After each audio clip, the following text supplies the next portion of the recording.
پھر آپ علیہ الصلوۃ والسلام نے فرمایا انشتکا عین، اگر اس کی آنکھ کو تکلیف ہوگی تو اس کے پورے جسم کو تکلیف ہوگی، اگر اس کے سر کو تکلیف ہوگی پورے جسم کو تکلیف ہوگی۔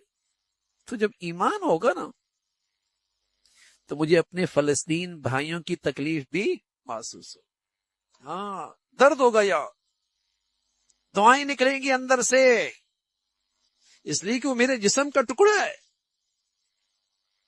میری ایمان کا تقاضا ہے۔ پھر نہیں دیکھوں گا کہ برمی ہے، شامی ہے، افغانی ہے، نیا میرا جسم کا حصہ ہے۔ ایمان تو نصیب ہو جائے، پھر آپ کو تکلیف ہوگی اندر سے۔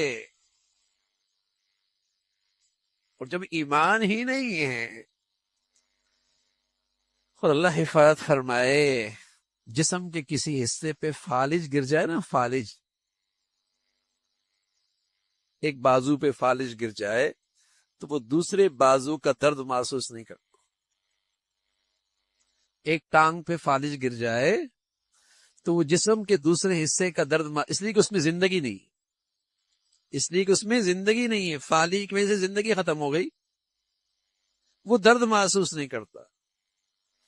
تو جب میرے ایمان پر دنیا پرستی کا یا معاش اور معیشت کا یا ذاتی مفادات کا فالج گر جائے گا نا، فالج، تو پھر میرا ایمان اور میں دوسرے مسلمان کا درد محسوس نہیں۔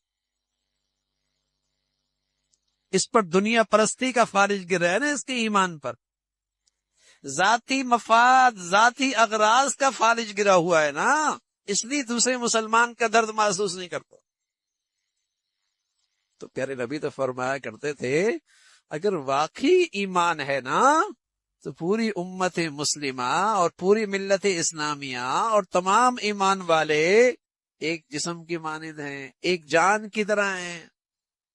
بتائیے اگر اللہ ہمیں ایمان کی حقیقت نصیب فرما دیتا اور مسلمان آج ایک جان کی طرح ہوتے، بتائیے آج مسلمانوں کی عزت پامال ہوتی، آج کئی مسلمان دنیا میں بے یار و مددگار ہوتا،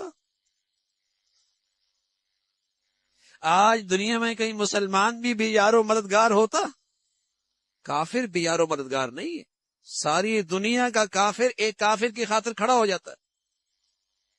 ایک غاصب ریاست کے مقابلے کے لیے ساری دنیا کافر اس کے پیچھے کھڑا ہو جاتا ہے۔ ایک دہشت گرد ریاست کے لیے ساری دنیا کفر اس کی پشت پہ کھڑا ہوتا ہے، اور مسلمان اپنے بھائی کے لیے نہیں کھڑا ہوتا۔ مسلمان آج اپنے بھائیوں کے لیے آج نہیں کھڑا ہوتا، ایمان پہ فالج گرا ہوا ہے۔ اور ہماری بدعمالیوں کی وجہ سے پوری ملت اسلامیہ پر ایسے لوگ مسلط ہیں جو تو نام کے مسلمان ہیں، نام کے مسلمان۔ اگر واقعی ایمان کی حقیقت ہوتی المؤمنون کرجل واحد، ایمان والے تو ایک آدمی کی طرح ہوتے، ایک آدمی کی طرح، ایک جسم کی طرح، ایک جان کی طرح۔ ان کے ایک جان کے کسی حصے کو تکلیف ملے انہیں اس کی تکلیف ہوگی، اس کا درد ہوگا، اس کی تکلیف محسوس کرے گا۔ تو میرے عزیزو، یہ ایمان کی حقیقت ہے، اور یہ میرے اور آپ کی نجات کا ذریعہ ہے، اور میرے اور آپ کی دنیا میں غلبے کا ذریعہ ہے، دنیا کی فلاح کا ذریعہ ہے، آخرت کی نجات کا ذریعہ ہے۔ لیکن شرط یہ ہے کہ ایمان ہو۔ یہی وہ ایمان ہے جس کے ساتھ اللہ کی مدد اور نصرت کا وعدہ ہے، اِنَّا لَنَنْصُرُ رُسُولَنَا وَالَّذِينَ آمَنُوا فِي الْحَيَاةِ الدُّنْيَا، اس دنیا میں ہم ایمان والوں کی مدد کریں گے، اللہ کا وعدہ ہے، ہماری مدد ہوگی ایمان والوں کے ساتھ۔